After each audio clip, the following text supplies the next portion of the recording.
Breaking tonight, an explanation from the president's Environmental Protection Agency about why that agency did not declare a public health emergency after last year's train derailment involving toxic chemicals in East Palestine, Ohio. Here's Chief Washington correspondent Mike Emanuel. The Environmental Protection Agency never declared the massive derailment in East Palestine, Ohio in February 2023 a public health emergency, even though the derailment forced about half of the community to evacuate. The story was first reported by the Associated Press.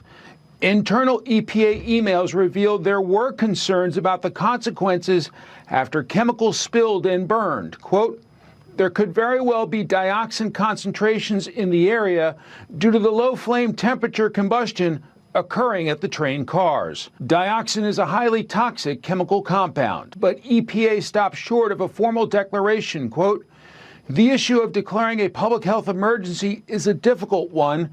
We have the authority but have only used it once. Watchdog group, the Government Accountability Project, obtained the emails after making a public records request. Its conclusion, quote, taken as a whole, these documents reveal EPA's dereliction of duty to protect the public and the environment. President Biden visited East Palestine a year after the disaster. Working with the state, we've tested the air, the water, the soil quality, deployed teams of health experts. Ohio Republican Senator J.D. Vance has blasted the EPA's handling of the crisis. What the federal EPA has made hard to do is to actually get the toxic dirt out of East Palestine in the first place. And I hate to say it, Brett, I think that this is all about politics. Local residents say they don't think they'll ever be able to go home. It's horrific. All of our items that were special to us are all stuck in our house, and we can't go back because it's filled with toxins.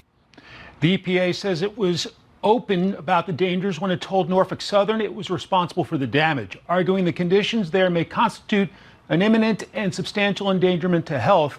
It insists a public health emergency wasn't needed because it had the necessary legal authority. Right? So the question is, with this disclosure, whether Congress takes this ball and holds hearings. One would think they would. You heard how fired up Senator Vance was on your program, and so it would seem to be something that people in Ohio, Pennsylvania, and elsewhere would be greatly concerned about and would be under Congress's jurisdiction. All right, Mike, thanks. You bet.